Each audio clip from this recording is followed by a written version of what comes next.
লেখিকা রোহিণী ভট্টাচার্যের জাহ্নবী। ঠিক স্লিভলেস নয়, কাঁধ অবধি হাতা, আর জামাটা পুরো পা পর্যন্ত লম্বা, বেশ চাপা, খুবই রঙিন এবং খুব সুন্দর। জামাটা খুব হাইফাই দেখতে না হলেও খুবই আকর্ষণীয়। এই জামাটা জাহ্নবীর ভীষণ পছন্দের। জামাটা পরলে ওকে বেশ দেখায়, একেবারে সুন্দরী। জাহ্নবী নিজেও জানে যে এই জামাটাতে ওকে কতটা মানায়। এটাও জানে যে ওই জামাটা পরলে ওর থেকে কেউ চোখই সরাতে পারবে না। আর জামাটা পরলে ওকে বেশ লম্বা লম্বা লাগে, রোগা ছিপছিপে একেবারে পালকের মতো দেখায়। সব মিলিয়ে বেশ আকর্ষণীয় হয়ে ওঠে জাহ্নবী। আর জামাটা গরমে পরেও বেশ আরাম। আলমারি থেকে বের করলো জামাটা, বেশ হাসি হাসি মুখ করে জামাটা পরল সে। আয়নার সামনে এসে দাঁড়ালো, চোখে হালকা কাজল, চুলটা খোলা অবস্থাতেই ছিল। কি মিষ্টি লাগছে জাহ্নবীকে। কোচিংয়ের ব্যাগটা পিঠে নিল, নিজেই নিজেকে আয়নার সামনে দেখে হেসে বেরিয়ে গেল। কোচিং ক্লাসে ঢুকতেই প্রায় সমস্ত উঠতি বয়সের ছেলেরা জাহ্নবীর দিকে হা করে তাকালো।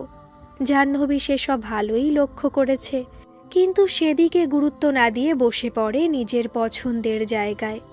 জাহ্নবীর এক বন্ধু রাই ওর জামাটা দেখে বলল, কি মিষ্টি লাগছে তোকে, জামাটা তো বেশ সুন্দর। ওমা, ম্যাচ করে কানে দুল পড়েছিস। জাহ্নবী হাসে। একটি মেয়ে বলে ওঠে, তোর গা দিয়ে কি মিষ্টি গন্ধ বেরোচ্ছে, কোনো ডিও বা পারফিউমের তো এই গন্ধ নয়। তাকিয়ে থাকা ছেলেগুলো মেয়েটির সেই কথা শুনে লজ্জা পেয়ে চোখ নামিয়ে নেয়। জাহ্নবী আর এর উত্তরে কি বলবে ভেবে পায় না। খুব ভালো স্টুডেন্ট জাহ্নবী, পড়াশোনায় খুবই ভালো। পড়া বলবার সময়ও দেখেছিল সকলের নজর ওর দিকে। নতুন কিছুই না, অনেকে ভালোবেসে ওর দিকে তাকায়, আবার অনেকে ঈর্ষা নিয়ে, আবার অনেকে খুশি হয়ে, আবার অনেকে মুগ্ধ হয়ে তাকিয়ে থাকে ওর দিকে। সবই বোঝে জাহ্নবী। ক্লাস হয়ে যাওয়ার পর জাহ্নবী যখন ক্লাস থেকে বেরোবে, ঠিক সেই সময় একটি ছেলে জাহ্নবীর সামনে এসে দাঁড়ায়। হাসি হাসি মুখ করে সে বলে, আজ তোকে বেশ লাগছে। বোঝাই যাচ্ছে মনে অনেকটা সাহস সঞ্চয় করে জাহ্নবীকে কথাটা বলেছে অদিত।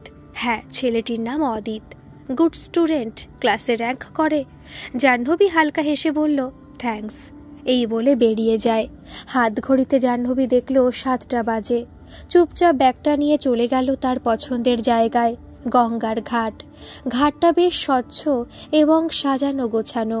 একটা ডিঙি নৌকো চলেছে গঙ্গার বুকের ওপর দিয়ে। দূরে বালি ব্রিজে জ্বলে উঠেছে আলো, সেই আলোয় চিকচিক করছে গঙ্গার সর্বাঙ্গ। আজ আকাশে বিশাল থালার মতো সোনালি চাঁদ উঠেছে। সেই স্নিগ্ধ চাঁদের আলোয় গঙ্গার শোভা আরও ফুটে উঠছে। ওপারের ঘাটটা কি সুন্দর করে সাজানো। সেখানকার সোনালি, রূপালি, লাল, সবুজ কত রঙের আলো নদীর জলকে আরও সাজিয়ে তুলছে। হঠাৎই একটা বিড়াল ছানা জাহ্নবীর পাশে এসে বসল। জাহ্নবী তাকে কোলে তুলে নিল। বিড়াল ছানাটা চুপচাপ ওর কোলে শুয়েছিল। কিছুক্ষণ পর জাহ্নবী এক বয়স্ক ভদ্রলোককে লেবু চা বিক্রি করতে দেখল।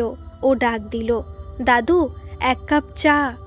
সেই ভদ্রলোক জাহ্নবীকে খুব ভালো করে বেশি করে মশলা আর লেবু দিয়ে চা করে দিয়ে বললেন, এই নাও মা, 10 টাকা। জাহ্নবী 10 টাকা তাকে দিল।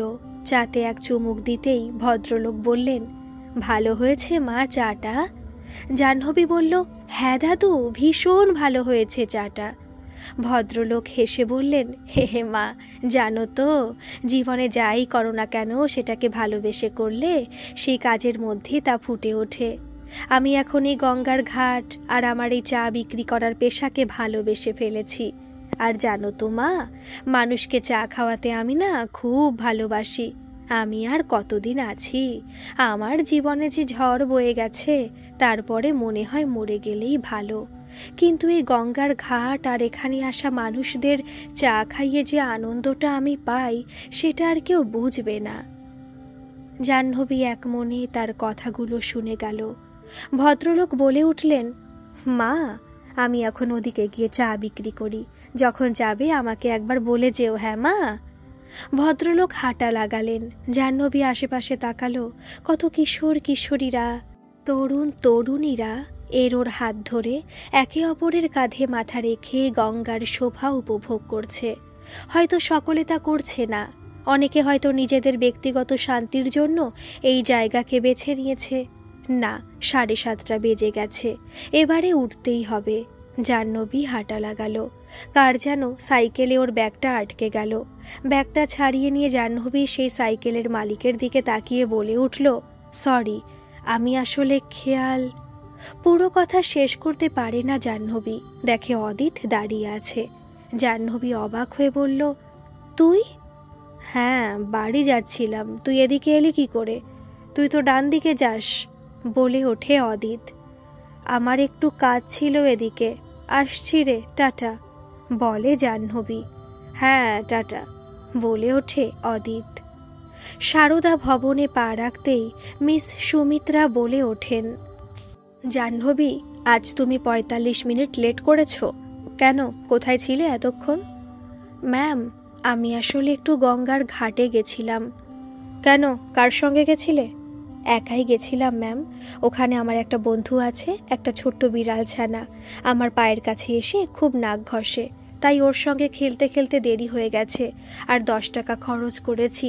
একটা দাদু চা বিক্রি করছিলেন, দেখে খুব খারাপ লাগলো, তাই খেলাম। এই যা, ওনাকে বলে আসতেই ভুলে গেলাম যে আমি উঠছি। আর হবে না ম্যাম। মিস সুমিত্রা গলা নামিয়ে বললেন, না না, বেশ করেছ সে, কিন্তু আমি যখন ফোনটা করছিলাম তখন তুমি তো ফোনটা ধরবে। ফোন না ধরলে টেনশন হয় তো। আমি জানি তুমি কোনো রকম গন্ডগোল করবে না। যাও, কাল স্কুলের যা কাজকর্ম আছে সেগুলো করে নাও, সবাই ওপরে আছে। হ্যাঁ ম্যাম। এই সারদা ভবনের সমস্ত অনাথ শিশুরা থাকে। এখন এই স্থানে রয়েছে মোটে 16 জন কন্যা শিশু। এদের যত্ন নেন মিস সুমিত্রা। সুমিত্রা 30-এর কোটায় বয়স। উনি সমস্ত খরচটা টানেন। তার বাবা চোখ বুঝবার পর তার অপর্যাপ্ত সম্পত্তির টাকা এবং নিজের চাকরির টাকা দিয়ে এই মেয়েদের মানুষ করছেন সুমিত্রা। নিজে এক কলেজের কেমিস্ট্রি লেকচারার সুমিত্রা। এই সারদা ভবন নিজে হাতে গড়ে তুলেছেন তিনি।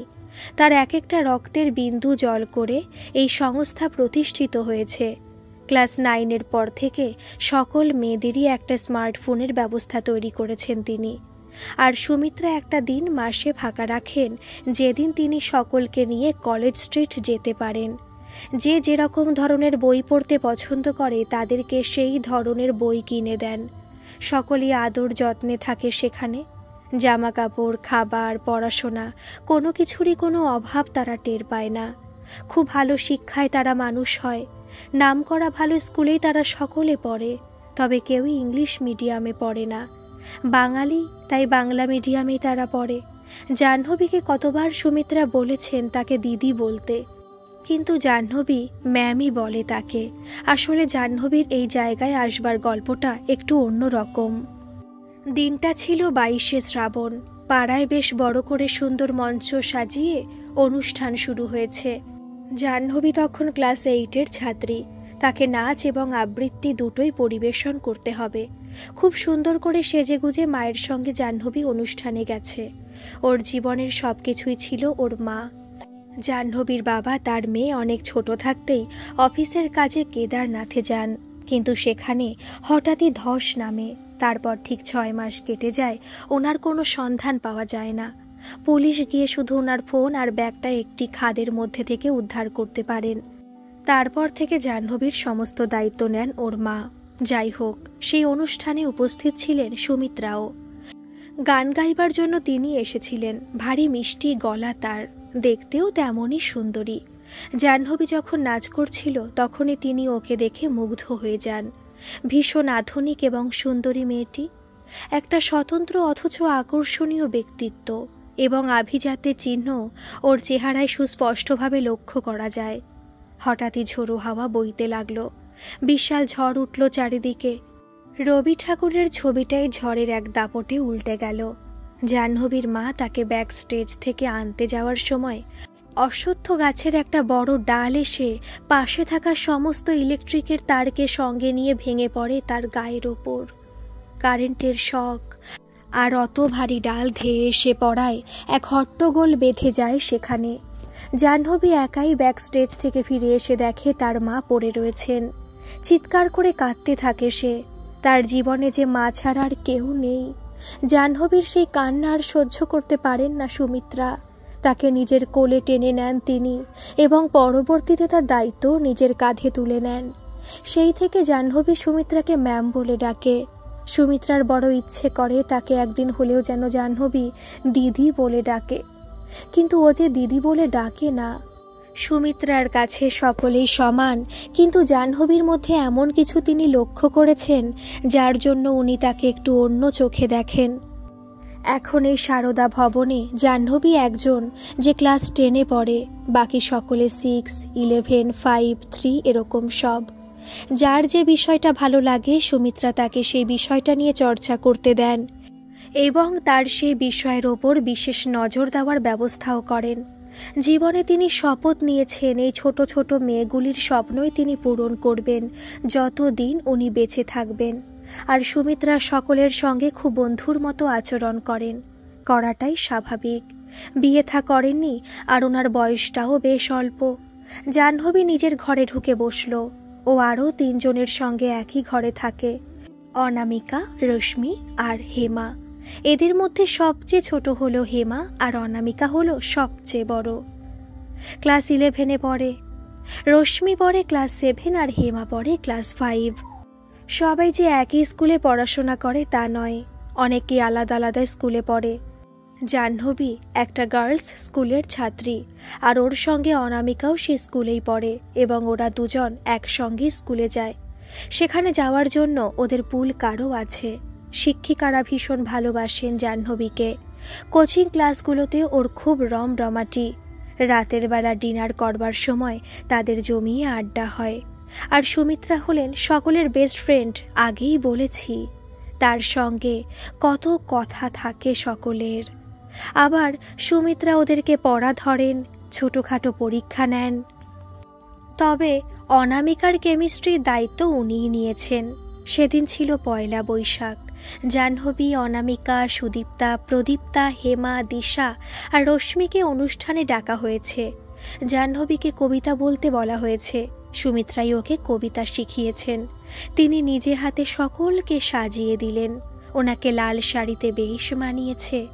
যারা অনুষ্ঠান করবে তারা ছাড়াও বাকিরা খুবই ছোট, তাই তারা যাচ্ছে দর্শক হিসেবে। সকাল থেকে অদিতের বাড়ির সামনে চোং বেজেই চলেছে। থেকে থেকে শুরু হচ্ছে এসো হে বৈশাখ আর নইলে হে নূতন। অদিতের নিজেরও কবিতা বলবার কথা ছিল সেখানে, কিন্তু ওর বাবা কিছুতেই ওকে কবিতা বলবার অনুমতি দিলেন না। তাই বাড়িতে বসেও ফিজিক্যাল সায়েন্সের প্রজেক্টগুলো শেষ করতে থাকলো। ওর মা বলে উঠলেন, এই সকাল থেকে ভালো ভালো গানগুলো চালিয়ে এখন সেগুলোর পুরো শ্রাদ্ধ করে ছাড়লো। অন্য কোনো গানও তো বাজাতে পারে। অদিতেরও ভারী একঘেয়ে লাগছিল। কিছুক্ষণ পর ও হাত পা টান টান করে মায়ের কাছে গিয়ে বলল, মা একটু মুড়ি দাও তো। কি আর করব, 2 শুকনো মুড়ি চিবই। একটা লম্বা হাই তুলে অদিত সবে মুড়িটা মুখে তুলবে, তখন মাইকে ঘোষণা করা হলো, এরপর মঞ্চে আবৃত্তি পরিবেশন করবে জাহ্নবী মুখার্জি। এই ঘোষণা শুনেই ও এক ছুটে চলে গেল বারান্দায়। জাহ্নবী মঞ্চে প্রবেশ করলো, শুরু করলো আবৃত্তি। ওর আবৃত্তি সকলেই মুগ্ধ হয়ে শোনেন। এত স্পষ্ট উচ্চারণ আর গলার স্বর। অদিত তার ব্যতিক্রম নয়। যখন শেষের বাক্যটা জাহ্নবী বলল, তখন অদিত নিজেও কেমন বলতে গেলে আবেগে ভেসে গেল। এরপর শুরু হলো কুইজ কম্পিটিশন। ছোট বড় সকল দর্শকই অংশগ্রহণ করতে পারবে। সুমিত্রা তো জানেন যে জাহ্নবীকে কেউ হারাতে পারবে না। সব কিছুরই উত্তর ওর জানা। উনি মুচকি হাসলেন ওকে দেখে।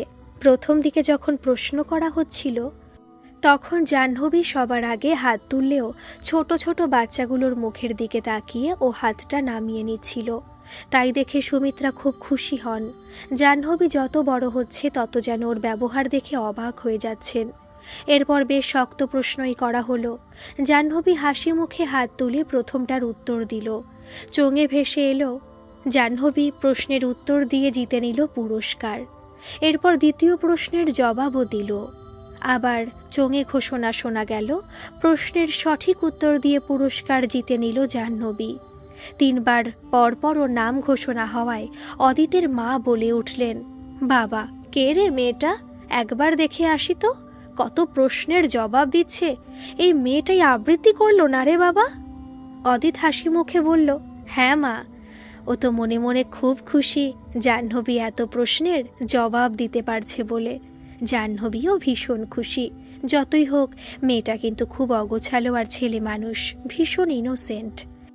এরপর আবার জাহ্নবীর নাম ঘোষণা করায় অদিতের মা বললেন, শোন বাবা, একটা কথা বলি কি, আমার তো কাপড় পরাই আছে, তুই চট করে একটা ভালো গেঞ্জি পরে চলে আয়, মাঠে গিয়ে একটু অনুষ্ঠান দেখে আসি চল।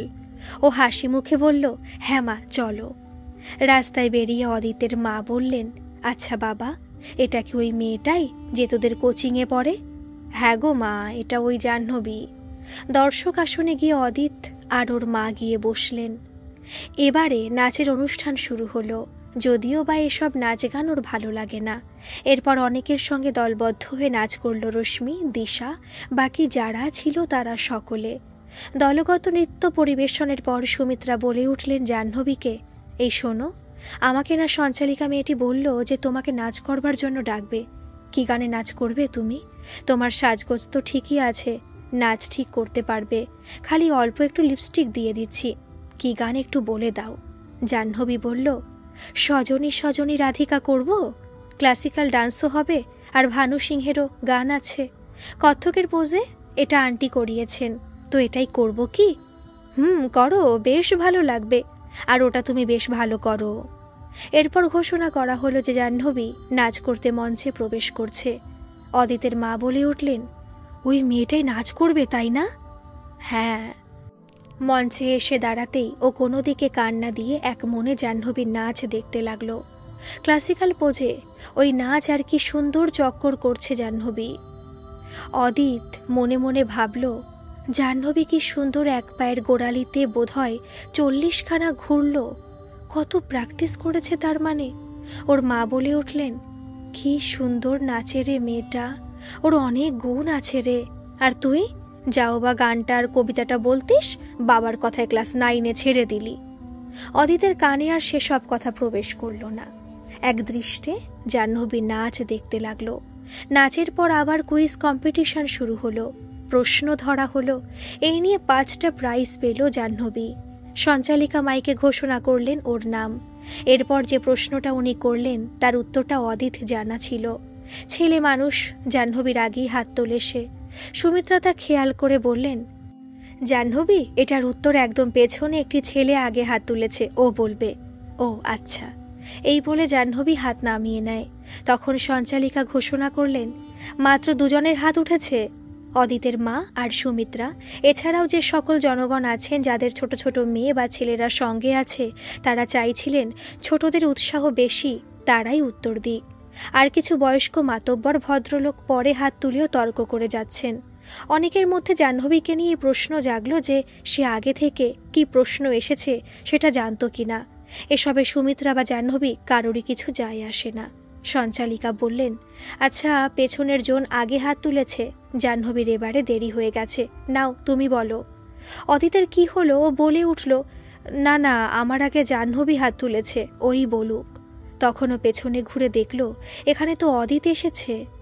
অবাক হওয়ার সঙ্গে সঙ্গে ও মনে মনে ভীষণ খুশিও হলো। মুখে চাপা এক আনন্দের হাসি, তাতে খানিক লজ্জার রঙও মিশে আছে। সুমিত্রা বলে উঠলেন, না না, ওই ছেলেটি আগে হাত তুলেছে, ওই বলুক। না বাবু, তুমি বলো। অদিতের মা বলে উঠলেন, উত্তরটা জানলে বল না তাড়াতাড়ি। এবার জাহ্নবী আর অদিত চোখাচোখি হওয়ায় ও অদিতকে ইশারা করলো উত্তর দেওয়ার জন্য। অদিত তখন সঠিক উত্তর দিয়ে পুরস্কার জিতে নিল। পুরস্কার স্বরূপ সবাই একটি করে পেন পাচ্ছিল।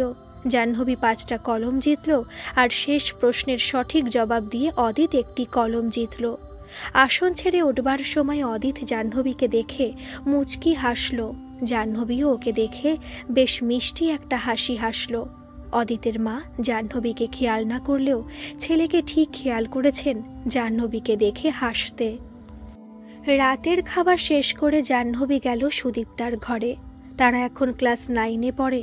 তাদের তো আর গল্পের শেষ নেই।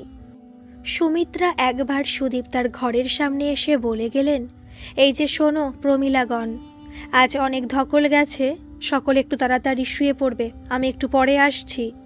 এই বলে উনি কোনো একটি কারণে জাহ্নবীর ঘরে যান। অনামিকার সঙ্গে একটু গল্প করে উনি দেখেন জাহ্নবীর ডায়েরিটা খাটের ওপর পড়ে রয়েছে। খেতে যাওয়ার আগে ও একটু ডায়েরি লিখেছিল। এমনি সময় উনি একদম কারোর কোনো জিনিসে হঠাৎ হাত দেন না, কিন্তু জাহ্নবী ডায়েরিটা ওনার খুব পড়তে ইচ্ছা করলো। তাই উনি ঠিক করলেন আজ রাতে ওই ডায়েরিটা যতটা লেখা আছে পুরোটা পড়ে শেষ করবেন। চুপি চুপি ডায়েরিটা তিনি নিয়ে নেন। জাহ্নবী একটু বাদে নিজের ঘরে এসে স্কুলের কাজ করতে করতে ডায়েরির আর খোঁজ করেননি।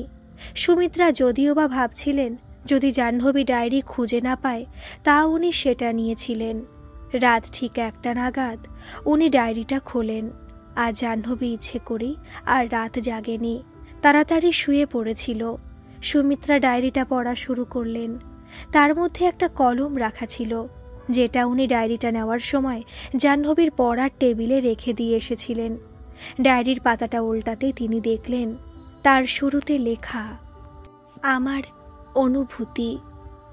আমি ঠিক জানি না আমার দুটো ইনভিজিবল বা অদৃশ্য ডানা গজিয়েছে কিনা। কোচিংয়ে একটি ছেলে আছে, ওর নাম অদিত। আমার দিকে কেমন করে জানি তাকিয়ে থাকে। এতদিন সকলের নানা অভিজ্ঞতার গল্পই শুনতাম, এখন নিজের সঙ্গে এমনটা হওয়ায় কেমন একটা লাগছে। জীবনে দৃঢ় প্রতিজ্ঞ ছিলাম কোনো ছেলেকে পাত্তা দেব না, কিন্তু ও আমার দিকে তাকিয়ে থাকলে খুব খারাপ লাগে না, বেশ ভালোই লাগে। শুধু অদিত্য নয়, অনেকেই তাকিয়ে থাকে, ওর বন্ধুরাও তাকিয়ে থাকে। তখন মোটেই সকলে তাকিয়ে থাকলে আমার ভালো লাগে না, কিন্তু ও তাকিয়ে থাকলে খুব আমার খারাপ লাগে না।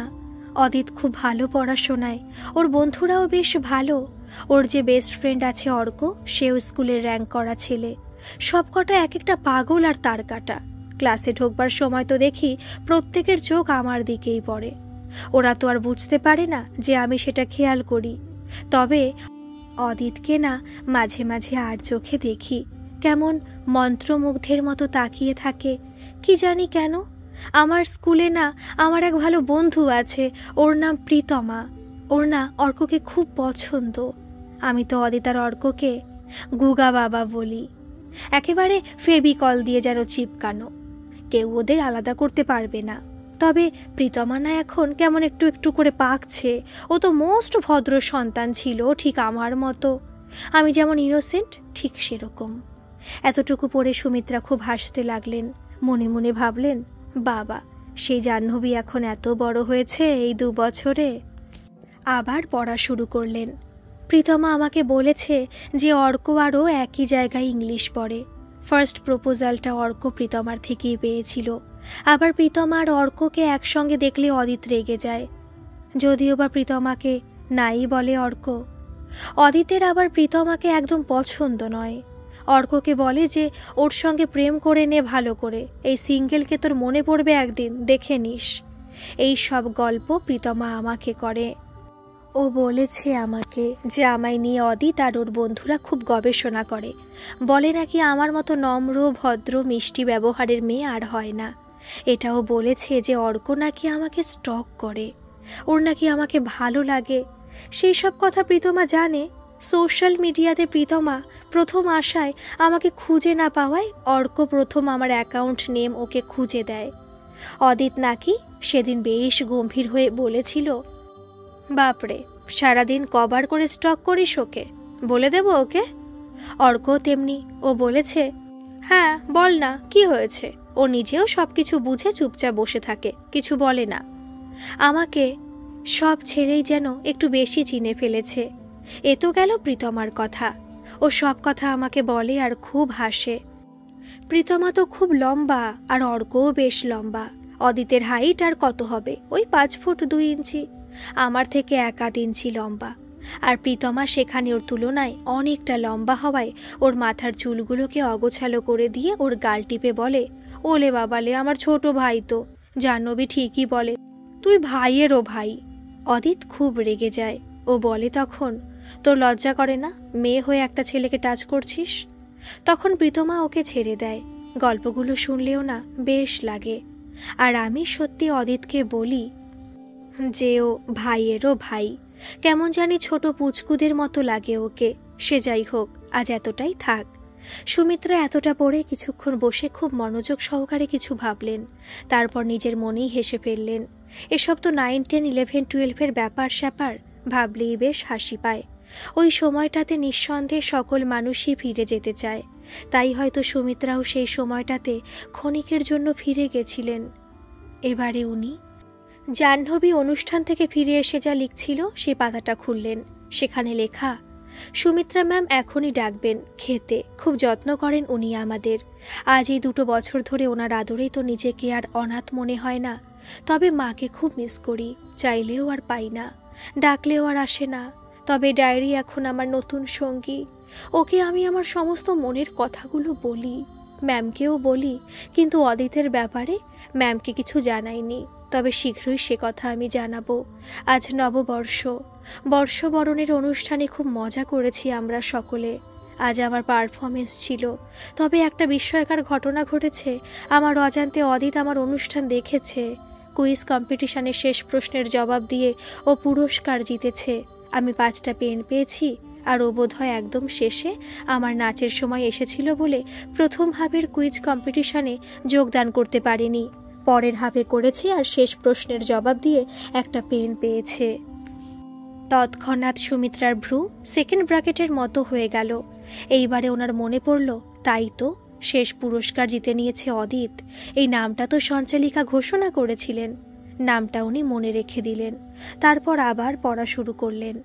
আমি হাত তুলেছিলাম শেষ প্রশ্ন যখন করা হয়, কিন্তু ম্যাম বললেন যে অদিত আগে হাত তুলেছে। আমি তো তখনও জানি না যে পেছনে অদিত ছিল। আমি হাতটা নামিয়ে নিই, কিন্তু ওকে যখন উত্তর দিতে বলা হলো তখন পাগলাটা আমার নাম করে বলে যে আমি যেন উত্তরটা দিই। ওর গলাটা আমার কানে আসায় তো আমি অবাক। তুই উত্তরটা জানিস, আগে হাত তুলেছিস, সেটা বল তুই। না, ও আমার নাম বলে দিল। কিছুতেই উত্তর দেয় না। তারপর আমি ওর দিকে তাকিয়ে ইশারা করায় ও উত্তর দিল। ওরও তো ইচ্ছে করে, আর ও তো জানতোই উত্তর। আমি ড্যাম শিওর আর একটু আগে আসলে ও আজ অনেকগুলো পেনই পেত। ম্যাম ডাকছে, পরে লিখব। সুমিত্রা ডায়েরিটা এবার বন্ধ করলেন। সন্ধেবেলার ঘটনাটা ভাবতে লাগলেন। তারপর অবাক হওয়ার সঙ্গে সঙ্গে উনি হেসেও ফেললেন। মনে মনে বলে উঠলেন, এই অদিত নামক ছেলেটি তো খুব ইন্টারেস্টিং। এর সঙ্গে একটা আলাপ করতে হয় দেখছি। এই ভেবে খুব হাসতে থাকলেন উনি। জানালা দিয়ে তখন স্নিগ্ধ চাঁদের রূপালী আলো মুড়িয়ে নিল সে ডায়েরিটাকে। ওদিকে ওই দিন রাতে অদিতের খাওয়া সমাপ্ত হওয়ার পর ওর বাবা আর মা খেতে বসলেন। অদিতের মা খাবার খেতে খেতে ওর বাবাকে বললেন, ইদানিং ছেলের মধ্যে কোনো পরিবর্তন খেয়াল করেছ? অদিতের বাবা খেতে খেতে বলে উঠলেন, কেন গো, হঠাৎ এরকম কথা বলছো? না, আসলে দেখবে আজকাল ছেলে কেমন একটা অন্য জগতে ভেসে বেড়ায়, কেমন চুপচাপ হয়ে গেছে, শান্ত শিষ্ট হয়ে গেছে, আর দুষ্টুমি করে না সেরকম। সে তো ছেলে চিরকালই শান্ত। কবে দস্যিপানা করলো ছেলে? কোনোদিন তো কাউকে দেয়ালে মাথাও ঠুকে দেয়নি, আবার কারো নাকও ফাটিয়ে দেয়নি। আরে সেটা না, তুমি দেখবে ও আজকাল কথা কম বলে। ছেলে তো এতদিন শুধুই অঙ্ক করে যেত, এখন দেখি বেশ অন্যান্য সাবজেক্টগুলোর খুব চর্চা শুরু করেছে। যাক, তবে ক্লাস 10-এর গুরুত্বটা বোধহয় বুঝেছে। এই সময়টাতে যে সব সাবজেক্টকেই গুরুত্ব দিতে হয় সেটা হয়তো এতদিনে মগজে ঢুকেছে ছেলের। না গো, আরেকটা বড় পরিবর্তন ওর মধ্যে দেখেছি আমি। আজকাল গল্পের বই পড়া শুরু করেছে। চিরকাল ওকে গল্পের বই পড়তে বলার জন্য আমার মুখ ব্যথা হয়ে গেল, আর এখন দেখি টুকটুক করে অনেক বই সে পড়ছে। রোজই দেখি তাক থেকে নতুন বই নামিয়ে তার পাতা উল্টে উল্টে দেখছে। সে কি গো, হঠাৎ কি হলো ছেলের? আমি বলছি তোমাকে, ছেলের মনে রং লেগেছে। কোচিংয়ে ওই সুন্দর সুন্দর মেয়েগুলোকে দেখে আর ওর মনটা ওই দিকেই পড়ে থাকে। আজকাল দেখি চুপ থাকতে থাকতে কেমন মুচকি মুচকি মাঝে মধ্যে হেসে ফেলে। তবে এটুকু আমি জানি যে বাইরের জিনিস বাইরেই ফেলে আসে, ঘরে ঢুকলে আমাদের সামনে অন্য রূপ দেখায়। কিন্তু আমার চোখকে ফাঁকি দেওয়া এতই সোজা নাকি? ওই সব সময় আমিও তো কাটিয়েছি। ওরকম আমার সুপুত্রের মতো অনেক ছেলেই তো টিউটোরিয়ালে আমার মুখের দিকেও হাঁ করে তাকিয়ে থাকতো। তাই ওদের এইসব ব্যাপার স্যাপার দারুণ বুঝি। আর যতই হোক আমারই তো ছেলে, আর আমি ওকে বুঝবো না? ওর বাবা কিছুক্ষণ চুপ থাকলেন, অনেকক্ষণ বাদে বলে উঠলেন, কি হয়েছে বলো তো? আজ গেছিলাম একটা অনুষ্ঠান দেখতে, পয়লা বৈশাখের। বললাম তো তোমায়। ছেলে নাচতে নাচতে এসে তোমাকে দেখালো না একটা পেন পেয়েছে প্রশ্নের উত্তর দিয়ে কুইজে? হ্যাঁ, তো তাতে কি হলো? আমি তোমাকে জাহ্নবীর কথা বলছিলাম না? মেয়েটা সুন্দর কবিতা বলে, নাচ করে, আর কুইজে অনেক পেন জিতেছে। খুব ভালো মেয়েটা। হ্যাঁ, সে তো বললে। ও আর ছেলে তো এক জায়গাতেই পড়ে। হ্যাঁ, তা পড়তেই পারে। ওর কথাই একদিন আমাকে খুব অল্প অল্প বলছিল, তখনই আমার ছেলের কথা শুনে কেমন একটু লাগছিল। তারপর আজ দেখলাম, যখন জাহ্নবীর নাচ দেখতে দেখতে ওকে বলছিলাম যে মেয়েটার খুব গুণ আছে, ভালো মেয়ে, তখন বাবুর তো চোখের পলকই পড়ছিল না, মন্ত্রমুগ্ধের মতো তাকিয়েছিল। ওই চোখ মুখ, ওর ওই রিয়াকশন তুমি ভাবতে পারছো না। আমার একটা কথা ওর কানে যাচ্ছে না। শেষে দেখলাম ও জাহ্নবীকে দেখে কি গদগদ হয়ে হাসছে। মেয়েটা হেসেছে কিনা জানি না, কিন্তু ও তো একেবারে, তুমি ভাবতে পারবে না। অদিতের বাবা চেয়ার ছেড়ে উঠলেন, হাতটা ধুয়ে গামছায় মুছে বললেন, না, ওর দিকে একটু নজর রাখতে হবে। ওদিকে অদিত বাথরুম যাওয়ার সময় বাবা মায়ের আলোচনার কিছুটা শুনতে পায়, তাতে বেশ ভয়ও পেয়ে যায়। তখনও ঠিক করে যে ওকে খুব স্বাভাবিক হয়ে থাকতে হবে। ওর মধ্যে সত্যি কি এই পরিবর্তনগুলো দেখা যাচ্ছে? অদিত নিজের ঘরে এসে ফ্যানটা ফুল স্পিডে চালিয়ে দিয়ে শুয়ে পড়ে। মায়ের মোবাইলটা কোনো রকমে পকেটে করে নিয়ে এসেছে। ও জানে যে ওর মা এখন মোবাইলের খোঁজ করবেনই না, মোবাইলের খোঁজ পড়বে সেই দুপুরে। নেটটা অন করে অদিত এবং জাহ্নবীর প্রোফাইলে ঢোকে। কি সুন্দর সুন্দর সব ছবি, জাহ্নবীর করা বিভিন্ন সুন্দর সুন্দর আর্টওয়ার্ক, তারপর ওর নাচের ছবি, ওর ছোটবেলার ছবি।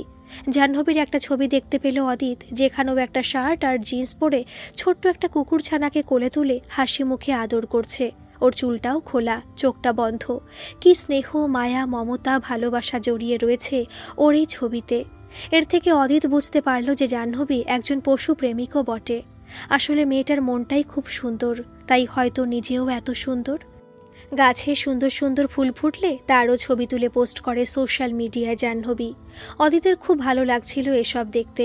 শেষে একটা ছবিও খেয়াল করলো, সোনালি সুতোর কাজ করা একটা সাদা শাড়ি পরে, তার সঙ্গে ম্যাচিং অর্নামেন্টস আর হালকা কাজল আর টিপ পরা, চুলে বড় বড় ফুল দিয়ে বেনি পাকানো একটা ছবি, আর জাহ্নবী ঠোঁটে লেগে রয়েছে একটা মিষ্টি হাসি। ছবিটায় কি ছিল তা অদিত জানে না। ও সঙ্গে সঙ্গে ভাবলো একটা লাইক দিয়েই দেবে, কিন্তু লাইক দিতে গিয়েও একবার ভাবলো কাজটা কি ঠিক হবে। এত কিছু ভেবেও শেষমেশ একটা লাইক দিয়েই দিল অদিত।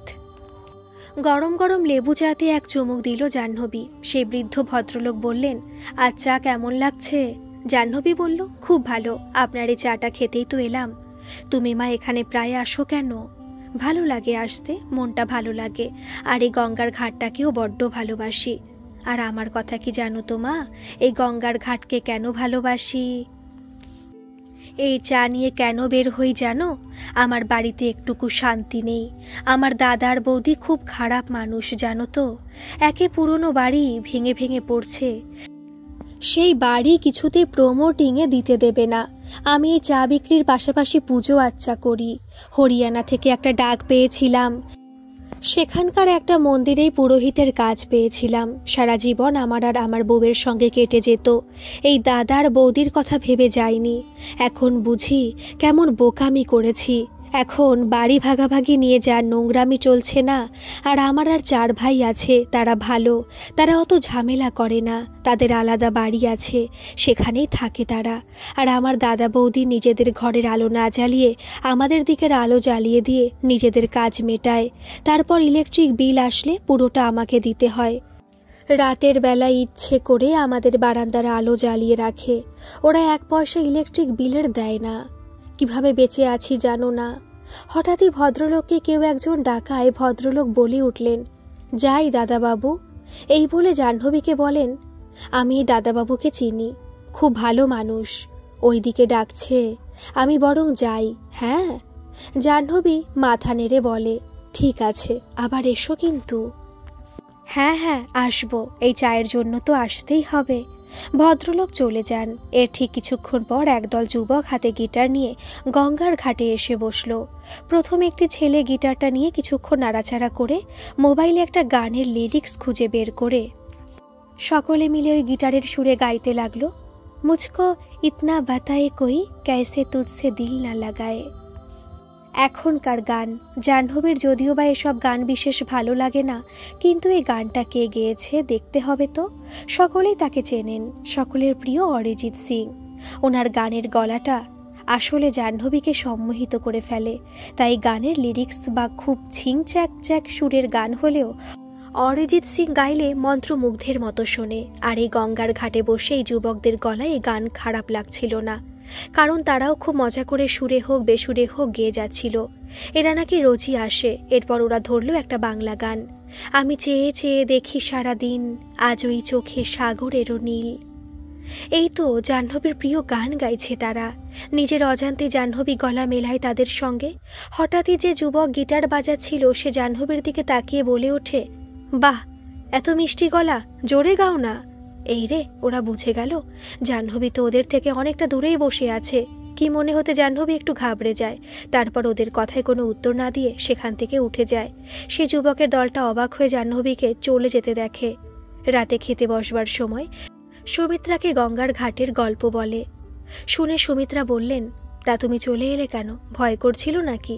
না না, সেরকম কিছু না, আসলে আমি গাইছিলাম, সেটা ওরা শুনতে পেল, তারপর আমাকে গাইতে বলল, তাই আর কি। সুমিত্রা একটু ভেবে বললেন, তুমি যেদিন গঙ্গার ঘাটে যাবে সেদিন তোমার মেলোডিকাটা নিয়ে যেও। মানে কেন? ওরকম মনোরম পরিবেশে ভালো লাগবে, আমার কথাটা একটু শুনিস তুই। এই তুই করে বললে কতটা শুনতে ভালো লাগে। জাহ্নবী মুচকি এসে বলল, আচ্ছা ঠিক আছে, তোমাকে সঙ্গে করে নিয়ে যাব। হ্যাঁ রে পাগলি।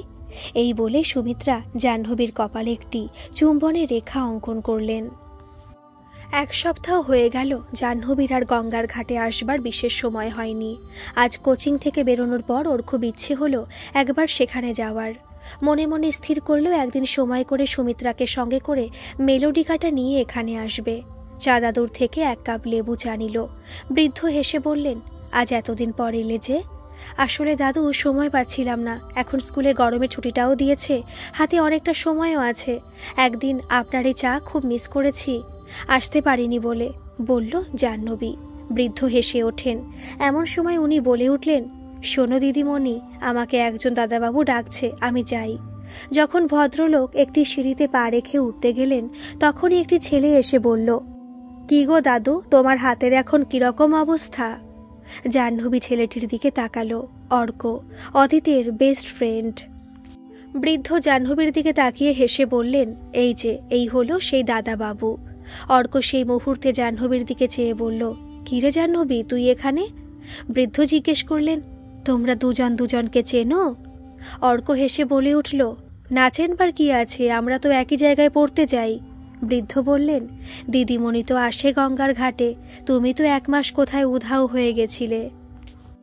অর্ক কাঁধ ঝাঁকিয়ে ভ্রু তুলে বলল, আচ্ছা তাই নাকি? আমি উধাও হয়ে গেছিলাম নাকি তুমি 2 মাসের জন্য উধাও হয়ে গেছিলে?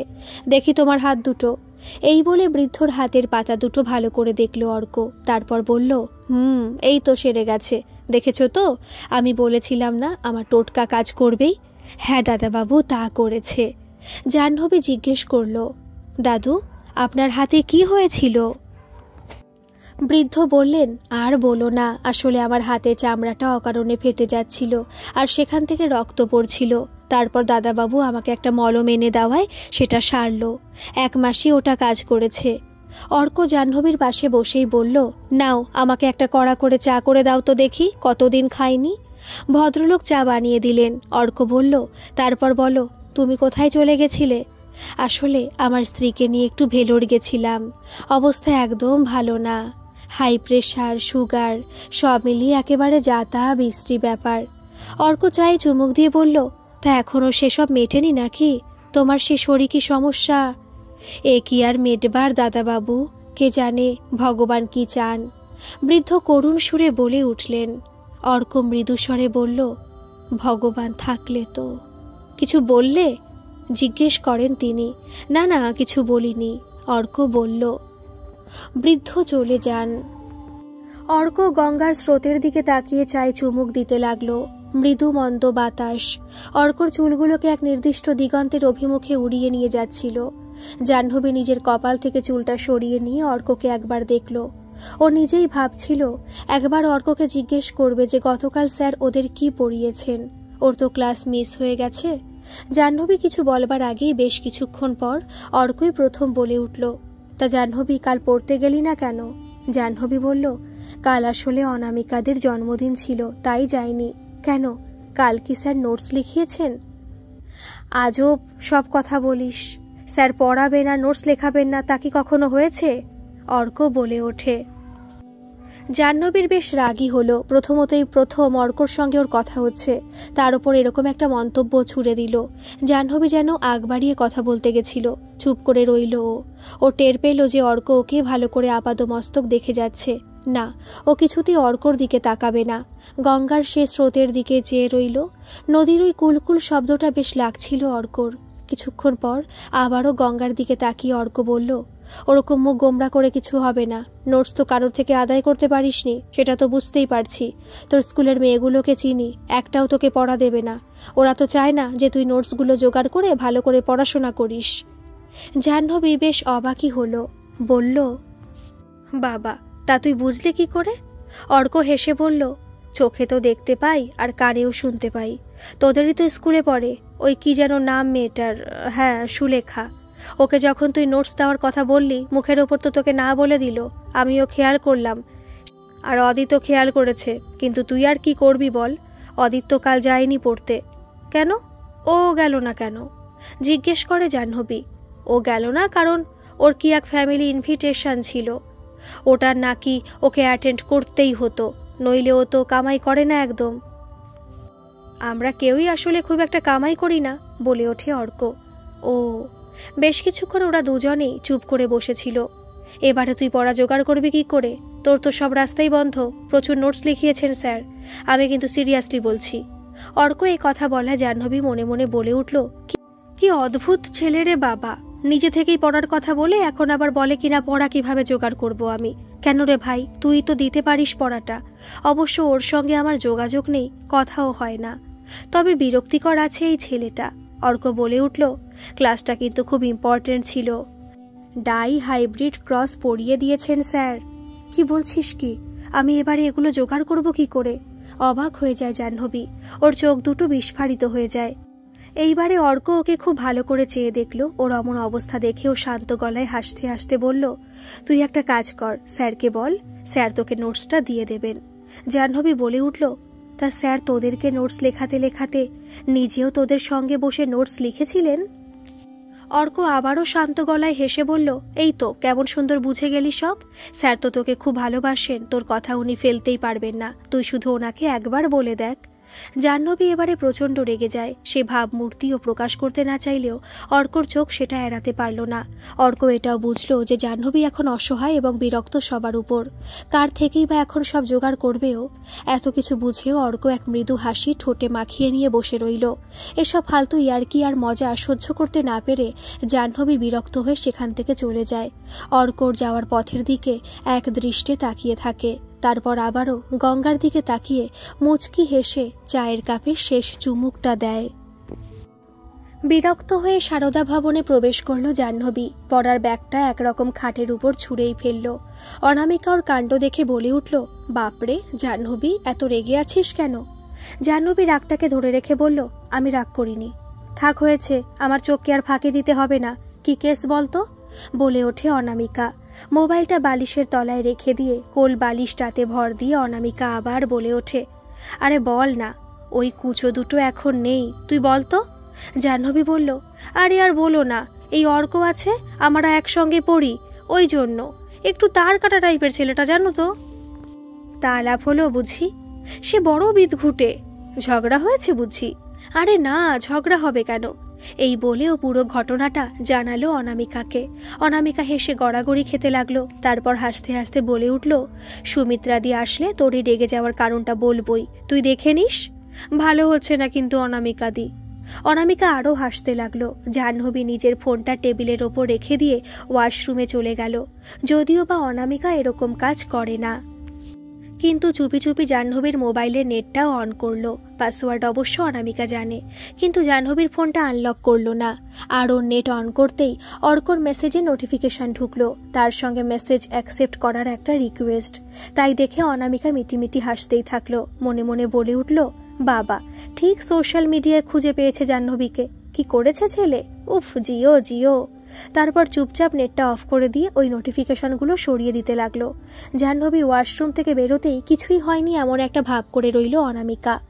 ডিনারের জন্য সুমিত্রা সকলকে ডাকতে লাগলেন। রশ্মি আর হেমা চলে গেল, বাকিরাও সবাই আস্তে আস্তে বেরিয়ে গেল। দেরি করছিল শুধু জাহ্নবী একা। আরও বেরোচ্ছে না দেখে অনামিকা দাঁড়িয়ে রইল আর মিটিমিটি হাসতে থাকলো। তারপর জাহ্নবীকে বলল, খুব মন দিয়ে অঙ্ক করা হচ্ছে দেখছি। হ্যাঁ, কাল পরীক্ষা টিউশনে, বলল জাহ্নবী। ও ভালো। বলছি যে একবার তোর মোবাইলটা আমাকে দিবি? কেন? অবাক হয়ে বলে ওঠে জাহ্নবী। আরে সেই জন্য নয়, আসলে আমার মোবাইলে চার্জ নেই। চার্জারটা তো সুমিত্রাদির কাছে রেখে এসেছি। একটা আর্জেন্ট মেসেজ করা ছিল, তোর অ্যাকাউন্ট থেকে মেসেজ করে দিচ্ছি আমার এক বান্ধবীকে। জাহ্নবী বলল, হ্যাঁ নাও না, তুমি তো পাসওয়ার্ড জানো। না, তুই আনলক করে দে, অনামিকা বলল। একেই হয়তো প্রকৃত শিক্ষা এবং ভদ্রতা বলে। জাহ্নবী মোবাইলটা আনলক করবার সময় নেটটা অন করলো। তারপর অনামিকাকে ফোনটা দিতেই অনামিকা মেসেঞ্জারে গিয়ে বলল, এই জাহ্নবী, তোর মোবাইলে নোটিফিকেশন অফ করা নাকি? কেন? জিজ্ঞাসা করে জাহ্নবী। না, আসলে কার থেকে একটা তোর কাছে মেসেজ অ্যাকসেপ্ট করার রিকোয়েস্ট এসেছে, দাঁড়া নোটিফিকেশনটা অন করে দিই। এই বলে খানিক মোবাইল ঘাটার অভিনয় করে গেল অনামিকা। এমন সময় ওর ফোনটা বেজে উঠতেই জাহ্নবী বলে উঠল, ওই তো তোমার ফোনে চার্জ আছে। অনামিকা থতমত খেয়ে বলল, ও তাই তো, হ্যাং করে গেছিল বোধহয় ফোনটা। আমি খেতে যাচ্ছি, তুই তাড়াতাড়ি চলে আয়। এই বলেও নিজের ফোনটা নিয়ে বাইরে বেরিয়ে মিটিমিটি হাসতে হাসতে জিভ কাটতে লাগলো। আর ওই কোম্পানি নম্বরটা স্ক্রিনে ফুটে উঠতে দেখে বলল, মরাগুলো, তোদের এখনই ফোন করতে হবে? বাবা, কোথা থেকে আমার পার্মানেন্ট বয়ফ্রেন্ড এলেন রে। এই বলেও চলে গেল। জাহ্নবী খানিকটা হতভম্ব হয়ে গেল। তারপর মোবাইলের স্ক্রিনে দেখতে পেল অর্কর থেকে মেসেজ রিকোয়েস্টটা এসেছে। সমস্ত নোটসের ছবি তুলে পাঠিয়ে দিয়েছে, তার সঙ্গে ছোট্ট করে লেখা, কিছু বুঝতে অসুবিধা হলে বলিস। জাহ্নবী মেসেজটা অ্যাকসেপ্ট করলো এবং লিখলো, থ্যাংক ইউ। তারপর ডিনার করতে নিচে গেল। ডিনার করতে করতে হঠাৎ অনামিকা বলে উঠল, সুমিত্রাদি জানো, রশ্মি খুব কান্নাকাটি করছিল আজ। জাহ্নবী বলে উঠল, ও মা, কখন কাঁদছিল? সুমিত্রা অবাক হয়ে বললেন, সে কি, কেন কান্নাকাটি করবার কি আছে? রশ্মি মুখ গোমড়া করে বলল, না কিছু না। সুমিত্রা তখন বলল, কি আশ্চর্য, ভয় পাওয়ার কি আছে, বল না কি হয়েছে। না বললে আমি সমস্যার সমাধান করব কি করে? রশ্মি ফুপিয়ে ফুপিয়ে কেঁদে উঠল, বলল, পীযূষ আমার সঙ্গে ফ্লার্ট করছে। সুমিত্রা জলে ঢোকটা গিলতে গিয়ে জোর বিষম খেলেন। অনামিকাও বিষম খেয়ে কাশতে শুরু করলো। বাকিরা ফিক ফিক করে হেসে ফেলল। জাহ্নবীর ভ্রু তো সেকেন্ড ব্র্যাকেটের মতো হয়ে গেল। বলে উঠল, হ্যাঁ? সুমিত্রা বলল, কে পীযূষ? রশ্মি আমার ক্লাসমেট, ওকে আমি খুব ভালোবাসি। আমার বয়ফ্রেন্ডও আজ আমার সঙ্গে টিফিন না করে রিনার সঙ্গে টিফিন করতে গেছিল। ওদিকে রিনার বয়ফ্রেন্ড আছে। আর পীযূষ বলল যে ও নাকি ক্লাস 5 থেকে রিনাকে ভালোবাসে, কিন্তু রিনা তো ওকে ভালোই বাসে না, ওর সঙ্গে ঝগড়া করে, ওকে পচা কথা বলে। ও বোঝে না যে আমি ওকে সত্যি ভালোবাসি। অনামিকা অবাক হয়ে গেল। ও সুমিত্রাদি, ক্লাস 7 শরীরে এত অ্যাড্রিনালিন হরমোনের বন্যা বয় কেন গো? আমি তাহলে এতদিন ধরে কি করছি? জাহ্নবী অবাক হয়ে বলল, শুধু ক্লাস 7 নয় গো, ক্লাস 5ও। পীযূষ, শুনলে না? সুমিত্রা মুখ টিপে হাসলেন। অনামিকা চোখ গোল করে বলল, সুমিত্রাদি, তুমি আর এত হেসো না, আজ ওর ব্যবস্থা করছি। খুব পেকেছে এই মেয়েটা। জাহ্নবী বলে উঠল, চল তুই আজ ঘরে, দেখ তোকে কি করি। এসব পাকামো শিখেছিস কোথা থেকে? আমি তো দেখি মাঝে মধ্যে আমরা কেউ না থাকলে কার্টুন দেখছি বলে সিরিয়াল দেখিস, ওই সব দেখলে তো এসবই শিখবি। হ্যাঁ রে জাহ্নবী, ঠিক কথাই বলেছিস। ওই ত্রিকোণ প্রেমের সিরিয়ালটা দেখে আর ওই সব দেখে নিজের জীবনে এসব টেনে আনছে, বলে ওঠে অনামিকা। আর সুমিত্রা হাসতে হাসতে বললেন, এই, কেউ ওকে বকা দেবে না। আজ খাওয়ার পর রশ্মি আমার সঙ্গে আমার ঘরে একবার আসবে, ওর সঙ্গে আমার কথা আছে। না রশ্মি, কেঁদো না, আমি তোমার কষ্টটা বুঝতে পারছি। একদম কেঁদো না। এই নিয়ে আমি তোমাকে কটা সিক্রেট আইডিয়া দেব, যেটা কেউ জানতে পারবে না। তবে দেখবে, এসব নিয়ে তোমায় আর কষ্ট পেতে হবে না। সবাই হেসে ফেলল। হাত ধুতে যাওয়ার সময় অনামিকা ফিসফিস করে জাহ্নবীকে শুধু বলল, তোর কেসটা তবে কী রে জাহ্নবী, অর্ক না অদিত? জাহ্নবী অবাক হয়ে বলল, মানে? আরে মজা করছি। তুমি অদিতকে চিনলে কি করে? অনামিকা মুচকি হেসে বলল, হরে জাহ্নবী, বয়সে না তোর থেকে বড়, সব বুঝি আমি, বুঝলি? এই বলে হেসে নিজের ঘরে চলে গেল। আজকের পর্ব এই পর্যন্তই থাক। পরবর্তী পর্ব আমি আজ সন্ধ্যে 7:30টায় আপলোড করব। গল্পটা আপনাদের কেমন লাগছে অবশ্যই কিন্তু কমেন্ট করে জানাবেন। আর ভালো লাগলে প্লিজ একটা সাবস্ক্রাইব করে দেবেন। ধন্যবাদ।